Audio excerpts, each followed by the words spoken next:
주님 안에서 함께 나그네 된 사랑하는 비전교회 성도 여러분, 오늘도 예배에 나오신 여러분들을 주님의 이름으로 환영하고 또 축복합니다. 오늘 우리가 살아가는 삶 속에서 날마다 공급해 주시는 하나님의 은혜를 통하여서 오늘도 이 땅에 속한 자들이 아니라 하나님 나라에 속한 자로 하나님만을 예배하며 살아가는 축복이 저와 여러분의 삶에 함께 하시기를 바라겠습니다. 몇 가지 광고 말씀드리고 예배를 시작하도록 하겠습니다. 2020년도 비전퀴즈 여론성경학교가 8월 28일부터 30일까지 온라인으로 진행되어집니다. 벌써 목사님과 선생님들께서 준비하고 계시고 기도하고 계시는데요. 많은 분들의 참여를 부탁드리고 또 기도로 함께 해주시기를 부탁드리겠습니다.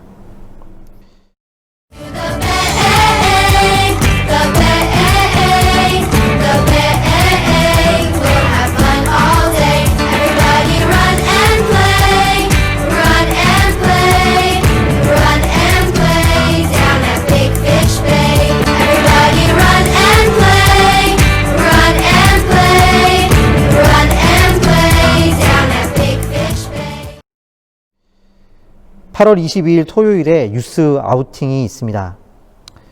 아스날 커뮤니티 파크에서 10시부터 진행되어지는데요. 사회적 거리를 지키며 진행되는 이 행사에 안전하고 즐거운 시간이 될 수 있도록 여러분들께서 기도해 주시고 함께 해 주시기를 부탁드리겠습니다. 부모님께서도 함께 참석하실 수 있으니까요. 여러분들 기억해 주시고 함께 참석해 주시면 감사하겠습니다. 매주 금요일 저녁 8시에 온라인 중보기도 모임이 계속되어지고 있습니다. 여러분들 우리가 함께 기도함으로 하늘로부터 내려오는 힘을 얻고 살아가시는 저와 여러분의 삶이 되시기를 주님의 이름으로 축원드리겠습니다. 오늘도 7월에 함께 드리는 공동체 기도문을 함께 하심으로 예배를 시작하도록 하겠습니다. 긍휼의 주님, 오늘과 같은 고통스러운 날들 속에서도 우리의 아픔과 눈물을 아시고 함께하여 주심에 감사를 드립니다. 우리는 날마다 이 믿음으로 일어서려 하지만 그럼에도 우리를 둘러싼 깊은 아픔 속에서 순간순간 무엇을 해야 할지 모르고 보이지 않는 상황과 무너진 마음에 어떻게 다시 빛을 비추어야 할지 알지 못할 때가 있음을 봅니다. 우리 주위에서부터 온 세상에 이르기까지 부서지고 깨어진 관계들과 또 고통들이 둘러싸고 있습니다. 우리는 세상도 어느 누구도 우리 자신조차도 신뢰할 수 없고 때로 주님 당신조차도 신뢰할 수 없을 때가 많이 있습니다. 우리의 삶이 좀 더 쉽고 예상 가능했으면 좋겠습니다. 우리가 기도하면 즉시 응답되어지는 삶이 되기를 원할 때가 있습니다. 우리가 우리의 병을 위해서 기도할 때 바로 치료되고 무너진 관계를 위해 기도할 때 즉시 회복되며 재정적인 어려움을 위해 기도할 때 해결되어지고 모든 슬픔들이 기쁨으로 바뀌어지기를 원합니다. 그러나 어떠한 것들은 응답되어지기까지 시간이 걸립니다. 때로 우리가 견딜 수 있을 것이라고 생각했던 것보다 더 많은 시간이 걸리기도 합니다. 또 어떤 문제는 최선을 다한 노력에도 불구하고 해결되지 못하는 것 또한 보게 됩니다. 그러나 주님, 그 모든 문제와 씨름하는 시간이 어쩌면 우리에게 가장 필요한 시간인 것임을 깨닫게 하옵소서. 밤새 당신과 함께 씨름하는 그 시간이 사실은 우리 삶의 진정한 치유와 구원의 시작임을 보게 하옵소서.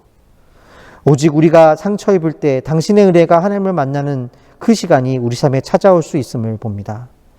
오직 그 시간을 통해 우리에게 진정한 새로운 소망과 축복의 내일이 찾아오기 때문입니다. 주님, 저희와 또 이 땅에 지금 많은 고통받는 이들 가운데 이 은혜 안에서 새 날을 열어 주옵소서.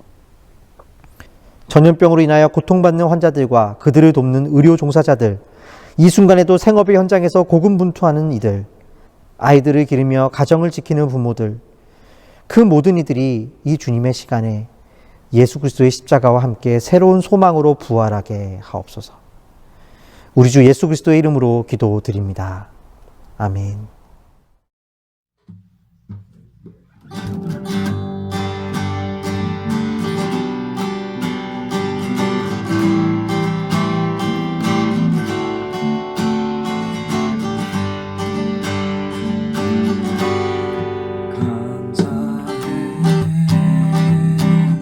시험이다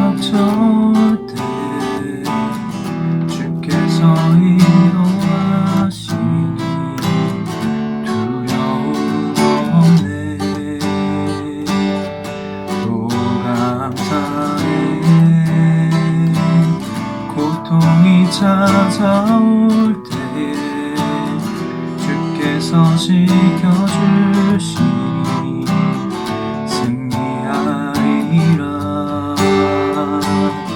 나의 모든 생활 속에서 주님이 함께 하시니 주님의 성령 나를 인도하시니 시험이 나를 찾아올 때 주님 지켜주시리. 주님의 성령 나를 인도하시니 감사해. 시험이 닥쳐올 때에 주께서 인도하시니 두려움 없네. 또 감사해. 고통이 찾아올 때에 주께서 지켜주시니 승리하리라. 나의 모든 생활 속에서 주님이 함께 하시니 주님의 성령 나를 인도하시니 시험이 나를 찾아올 때 주님 지켜주시니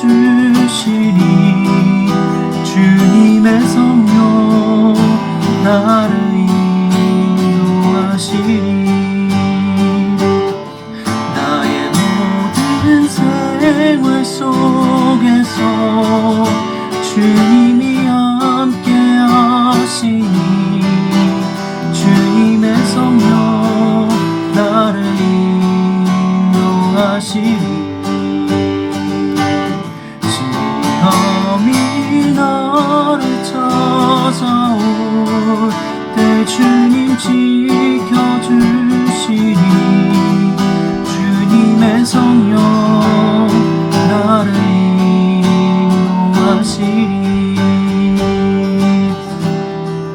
주님의 성령 나를 인도하시니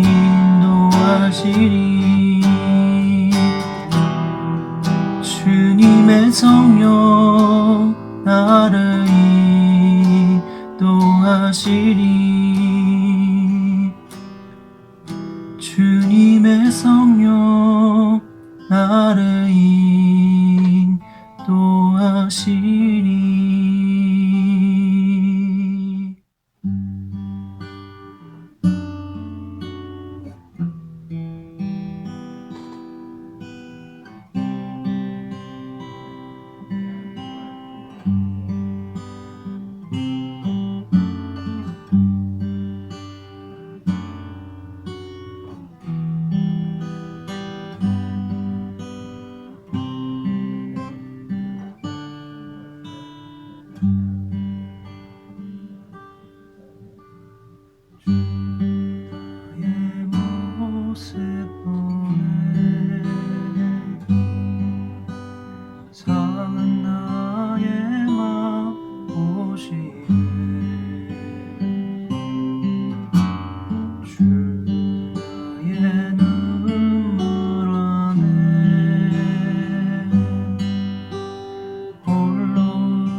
주 사랑 내게 있네. 그 사랑이 날 채우네. 주는 내게 있네. 그 은혜로 날 세우네. 세상 소망 다 사라져가고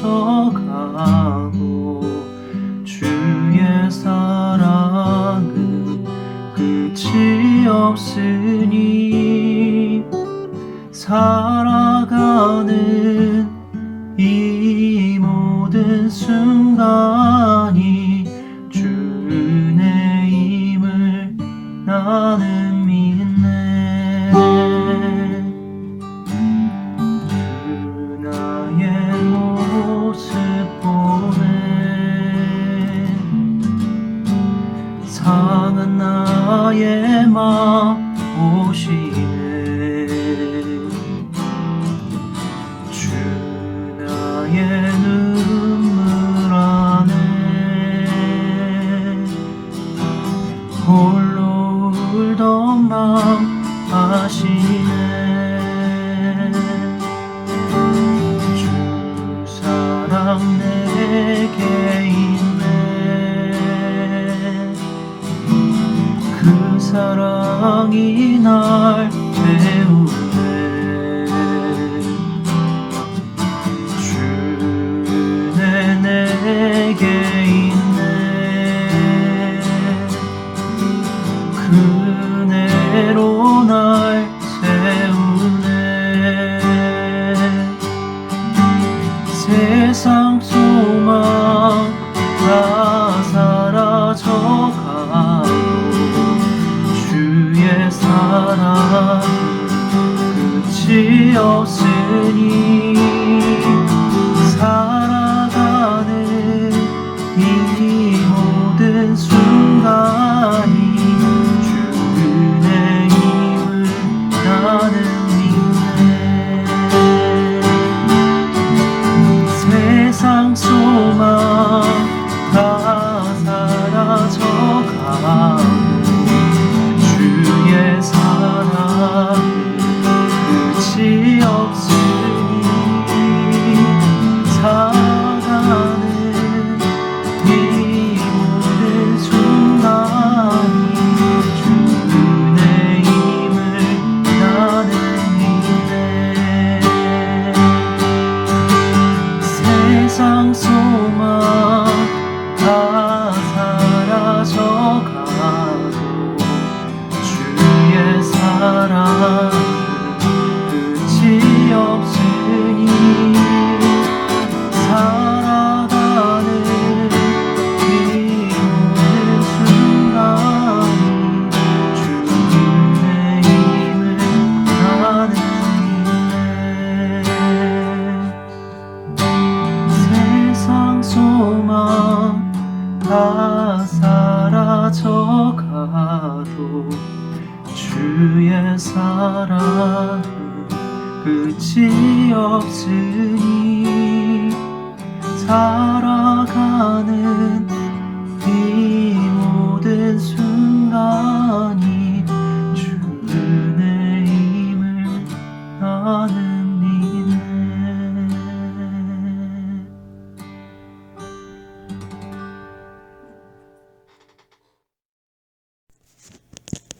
다 함께 기도하겠습니다.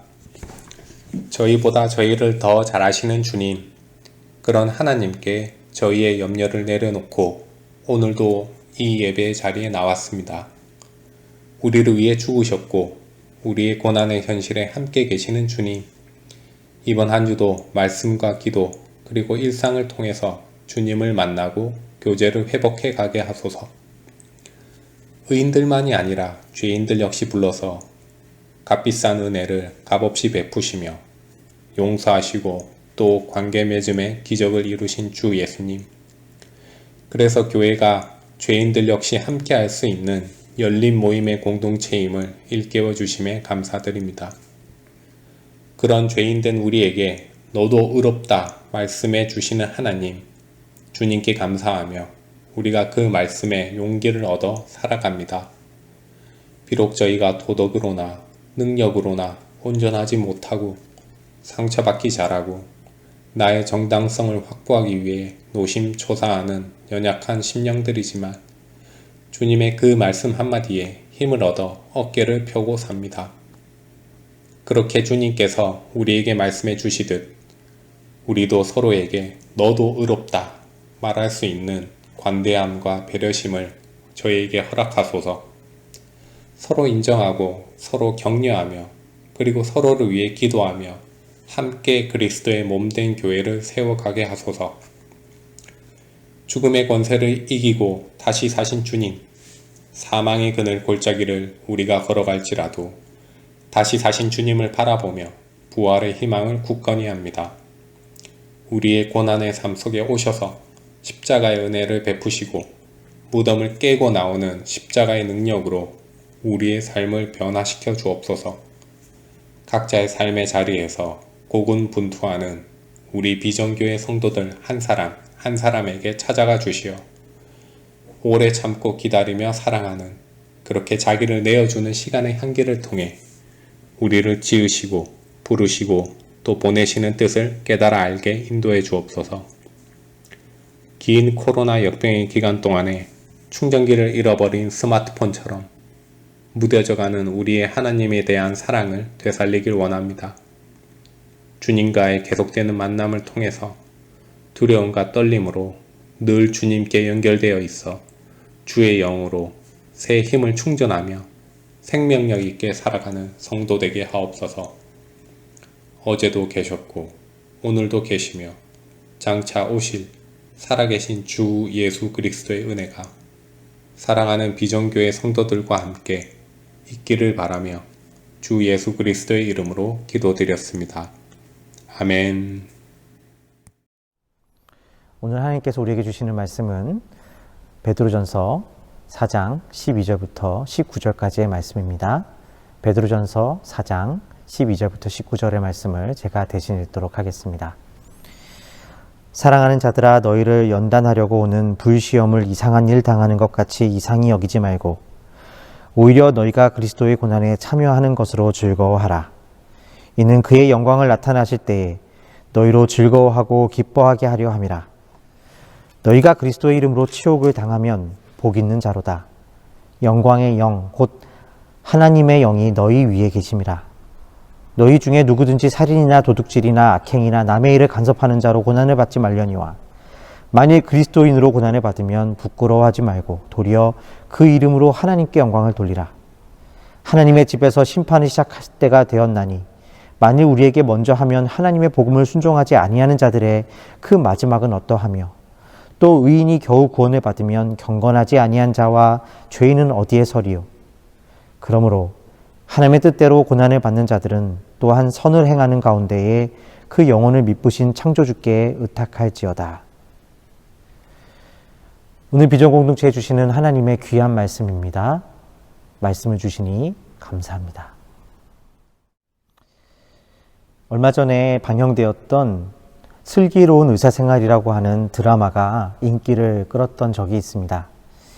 5명의 의사 친구들이 살아가는 삶을 아주 담백하게 그러나 현실적으로 그려서 많은 팬들의 호응을 얻게 되었던 드라마였습니다. 현직에 종사하시는 많은 의사 선생님들이 이 드라마를 보시고 그동안 드라마적인 감동이나 묘사를 위해 만들어낸 그러한 의사의 모습이 아니라 아주 현실적이고 소박한 삶의 모습에 공감하셨노라 말씀하시는 것을 들었습니다. 그러나 이 드라마가 정말로 인기를 끌 수 있었던 이유는 단지 의사라는 그러한 직업의 세계를 그렸던 것뿐만이 아니라 병원이라는 공간을 넘어서 모든 우리의 일상 속에 있을 법한 현실적인 인간관계의 모습을 과장하지 않으면서 담백하게 녹아내었기 때문일 것입니다. 드라마 내용 중에 특별히 이런 에피소드가 있었음을 기억합니다. 산부인과 병동에서 환자를 돌보는 일을 맡고 있었던 두 레지던트 선생님이 계셨습니다. 두 분은 부족한 인력 가운데서도 환자들을 책임지고 돌보는 일에 최선을 다하셨습니다. 특별히 그 중에 한 선생님은 자기의 일뿐만이 아니라 다른 선생님의 일을 도우며 열심히 일을 했습니다. 그런데 어느 순간 그 의사 선생님은 다른 선생님이 자신의 도움을 고맙게 여기기는커녕 당연하게 여기고 또한 자신을 이용하고 있는 것을 보게 되었습니다. 그 선생님은 일을 열심히 하지 않음에도 심지어 환자들과 동료들로부터 더 인정을 받으시는 모습까지 보이게 됩니다. 왜냐하면 그 선생님은 환자들과 병원의 의사들에게 잘 보이기 위해 자기가 해야 할 일을 해야 하는 시간에 환자들에게 잘 보이기 위한 일들을 행하고 있었고, 그로 말미암아 또 다른 선생님이 그 선생님의 몫까지 다 하게 되는 일이 발생하게 되자 그 선생님은 지쳐서 환자들과 의사들에게 친절하게 보이지 못하는 일이 생기게 된 것입니다. 열심히 일하는 레지던트 의사 선생님보다 그렇지 않은 의사 선생님이 더욱 인정을 받고 더욱 사람들에게 사랑을 받게 되었다는 것이죠. 열심히 보이지 않는 곳에서 자기 책임을 다하는 사람보다 보이는 곳에서 얌체처럼 일하는 척하는 사람이 더 인정을 받고 사랑을 받게 될 뿐만이 아니라 열심히 일하는 사람은 심지어 오해와 어려움을 더욱 겪게 된다는 것입니다. 어떠십니까?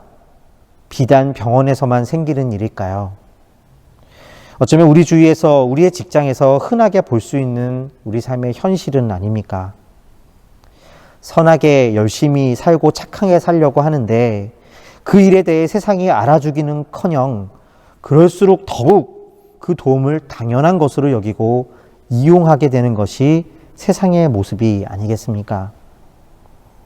그렇다면 여러분은 솔직히 무엇이 더 지혜로운 삶이라고 생각되어지십니까? 그러한 세상 속에서 저는, 그리고 여러분은 어떠한 마음으로 살아가고 계십니까? 오늘 말씀에서 베드로 사도는 계속해서 믿는 자에게 오는 고난에 대한 이야기를 하고 있는 것을 보게 됩니다. 지난주 말씀을 통하여 이 땅에서 하나님의 것으로 부름받은 나그네인 우리는 선한 양심을 가지고 살아가는 존재임을 들었습니다. 이 선한 양심이란 그저 세상에서 말하는 사람들 간의 도리 앞에서 떳떳해지는 양심적이 되는 것만을 말하는 것이 아니라 살아계신 하나님 앞에서 살아가는 양심을 말하는 것이었습니다. 그래서 세상 앞에서 부끄러워지는 것이 부끄러운 것이 아니라 진정 하나님을 신뢰하지 않는 것이 부끄러움이라는 사실을 알게 되는 것이 바로 선한 양심을 가지고 살아가는 삶이며, 그것을 알게 되는 것이 바로 은혜라고 하는 것을 알게 되었습니다. 이러한 선한 양심은 우리로 하여금 단순히 사람의 눈을 피하는 그 연약한 양심으로 살게 되는 것이 아닙니다.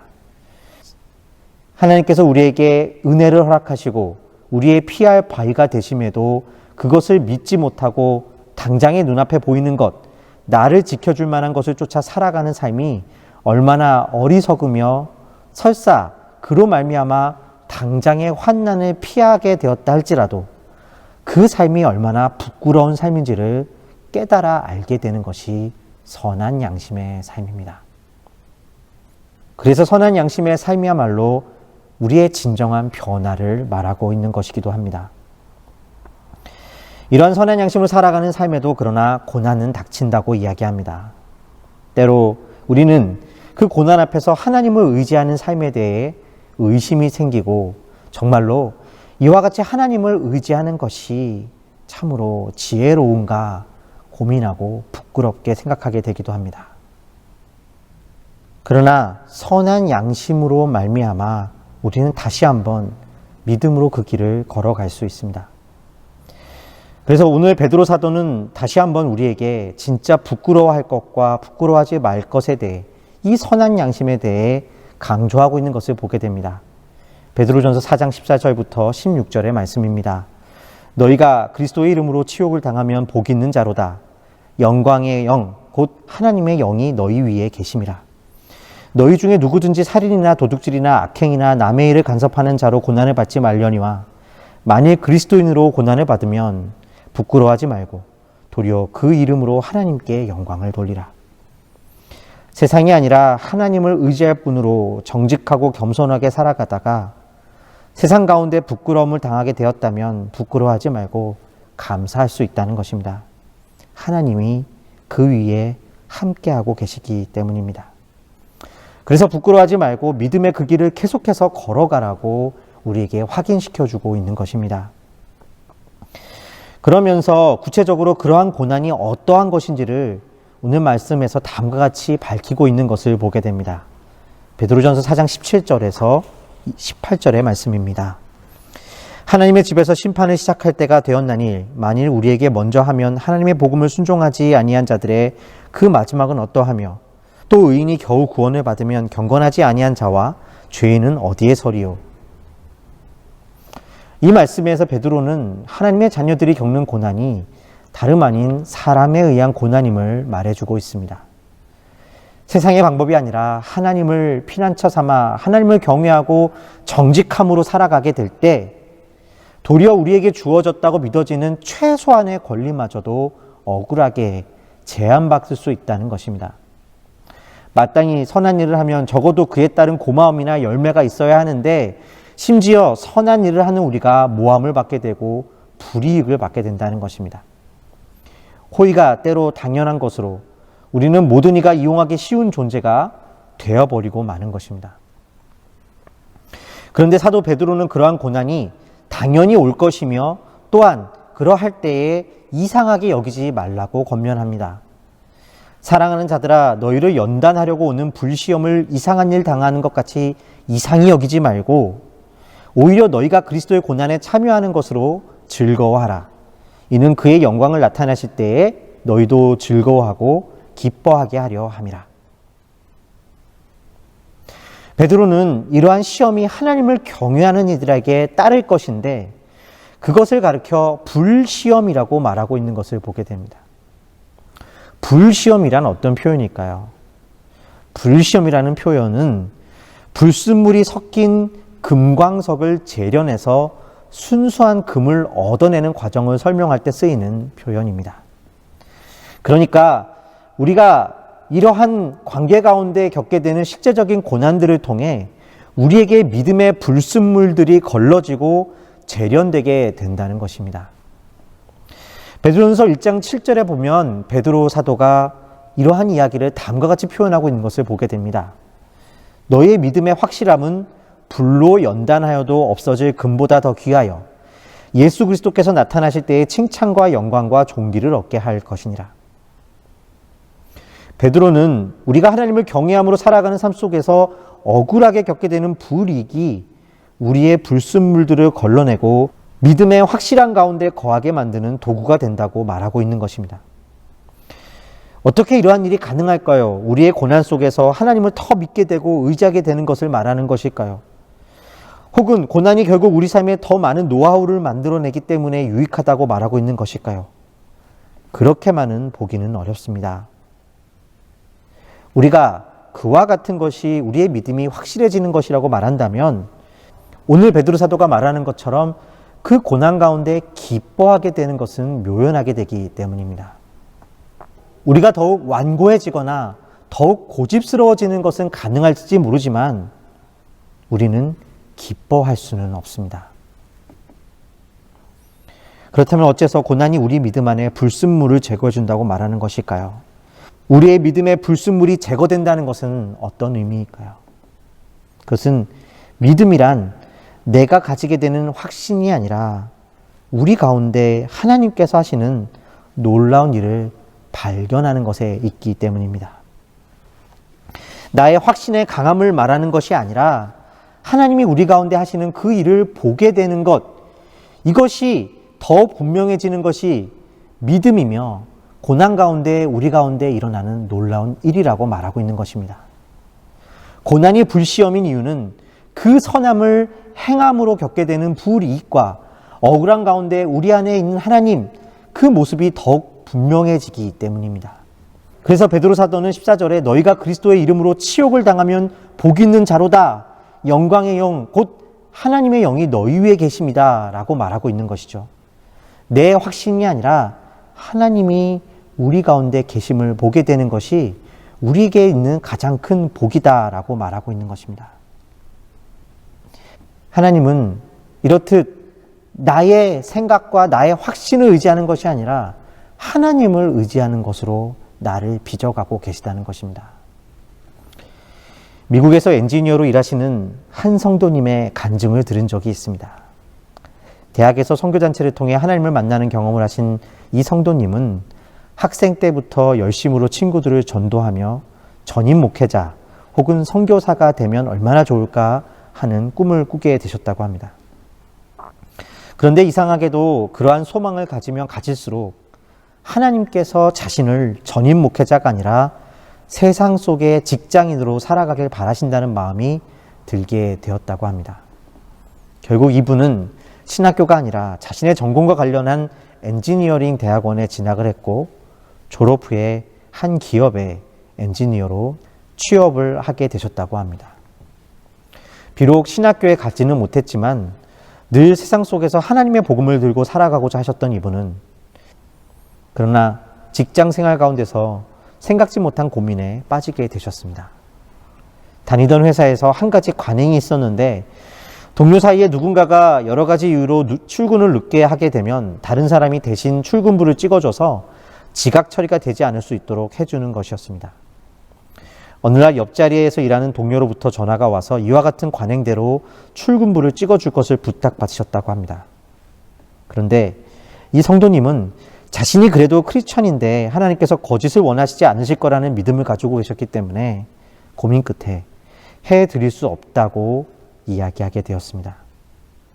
결국 그 후에 그 직장 동료와는 거의 2달이 넘도록 옆에 앉아 있으면서도 대화를 하실 수 없었다고 합니다. 물론 그와 같은 일만 하신 것은 아니었습니다. 이분은 회사에서 빛과 소금이 되고자 술자리에 함께 참여하진 않으셨지만 술자리가 끝나면 동료들의 라이드를 도맡아서 하시거나 온갖 굳은 일을 마다하지 않고 하셨다고 합니다. 섬김의 모습을 살고자 하셨던 것입니다.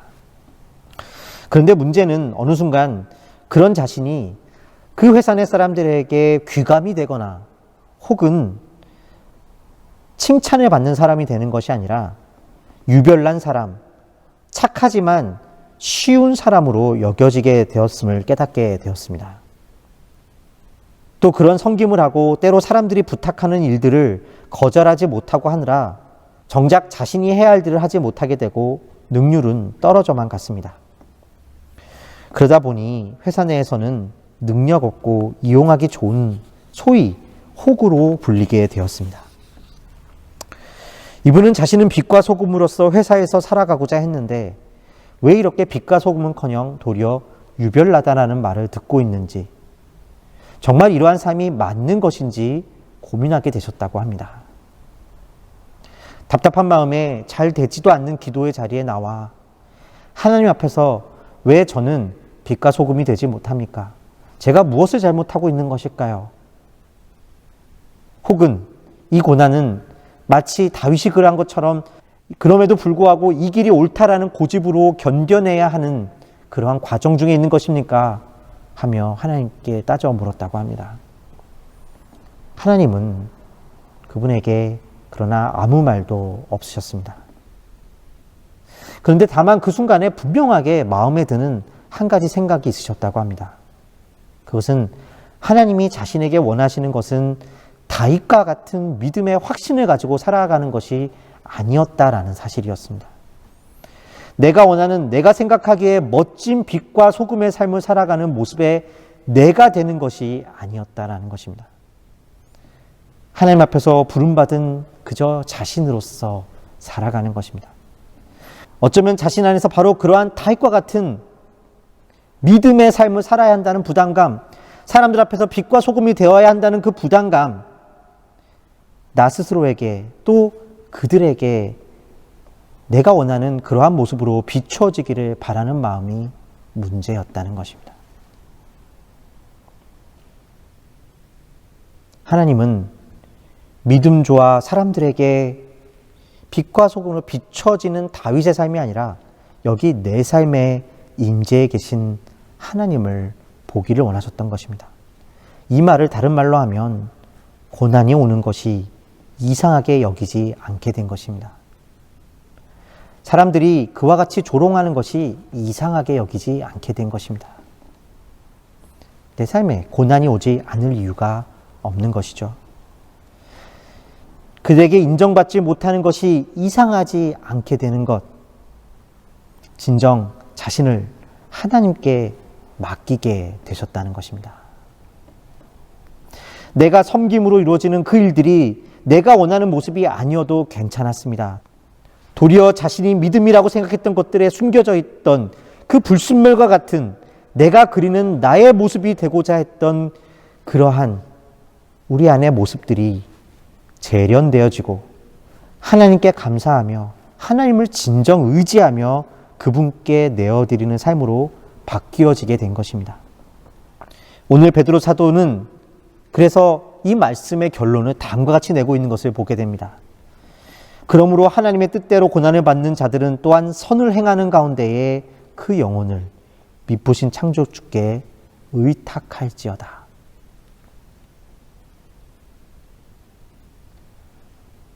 하나님은 이와 같이 우리 안에 믿음이라고 했던 불순물들을 재련하시고 하나님을 참으로 바라보고 의탁하는 가운데 만들어 가시는 분이신 것입니다. 이 일이 있은 다음에 이분은 어떻게 하셨을까요? 섬김의 삶을 사시는 것을 포기하셨을까요? 그렇지 않습니다. 그분은 하나님을 믿음으로 오히려 더 적극적으로 자유하게 사람들이 하기 싫어하는 업무를 맡아서 하기 시작하셨다고 합니다. 착한 사람이 되고 싶어서가 아니었습니다. 그저 자신을 사랑하신 하나님 때문이었습니다. 어떤 일이 벌어졌을까요? 성과가 나는 일들을 못해서 결국은 무능한 사람이 되었을까요? 그렇지 않았습니다. 이상한 일이 벌어지기 시작했습니다. 다른 이들이 하기 싫어하는 일들을 맡아서 눈에 보이는 일이 아니지만 가장 기본적인 것들을 하기 시작하셨는데 어느 순간 모든 사람들이 쫓던 그 일을 해내는 사람은 아니었지만 누군가는 해야만 하는 그 일을 할 수 있는 존재가 그 회사 내에서 되고 있음을 보게 되신 것입니다.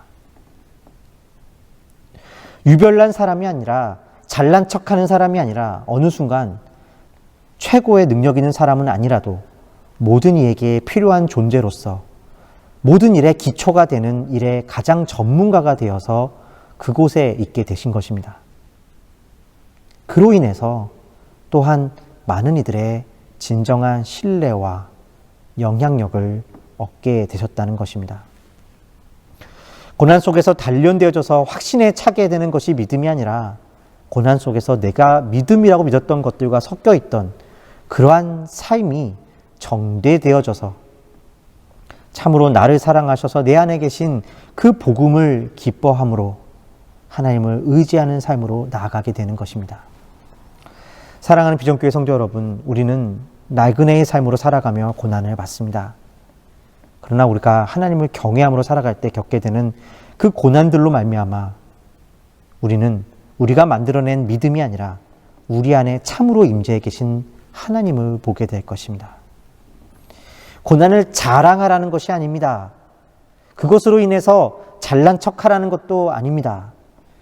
불순물처럼 나의 생각과 나의 가진 확신과 섞여 있는 그 믿음이 고난 가운데 정제되어지고 재련되어져서 하나님을 더욱 의지하게 될 수 있음을 감사하라는 것입니다.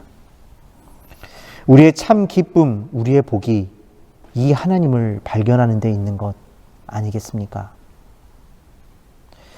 세상 속에서 빛과 소금으로 나그네로 살아가시는 사랑하는 비전교회 성도 여러분, 그러니 지치지 마시고 낙심하지 마십시오. 비록 세상이 우리가 원하는 모습으로 비춰주지 않는다고 하더라도 낙심하지 마십시오. 대신 우리 가운데 일하시는 하나님의 손을 보십시오.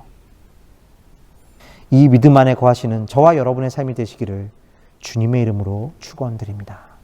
함께 기도하시겠습니다. 고맙고 감사하신 아버지 하나님, 오늘 우리가 믿음의 삶을 살아갈 때에 우리에게 오는 너무나 많은 오해와 역경들이 있습니다. 때로 정말 우리 스스로가 바보같이 느껴지고 우리가 가치가 없는 사람처럼 느껴질 때가 있습니다. 주님, 그럴 때마다 우리가 가진 고집으로 이 역경을 이겨내는 것이 아니라 하나님을 기뻐하는 것으로 우리가 이 길을 걸어갈 수 있도록 축복하여 주시옵소서. 주님께서 우리와 함께 하심에 감사를 드리옵고 우리 주 예수 그리스도의 이름으로 기도하였습니다. 아멘. 내게 있는 향유가 주께 가져와 그 발 위에 입 맞추고 깨드립니다.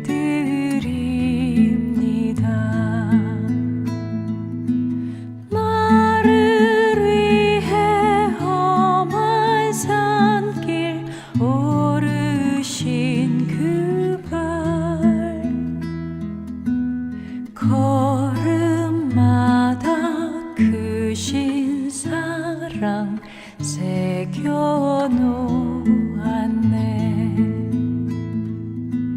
걸음마다 크신 사랑 새겨놓았네.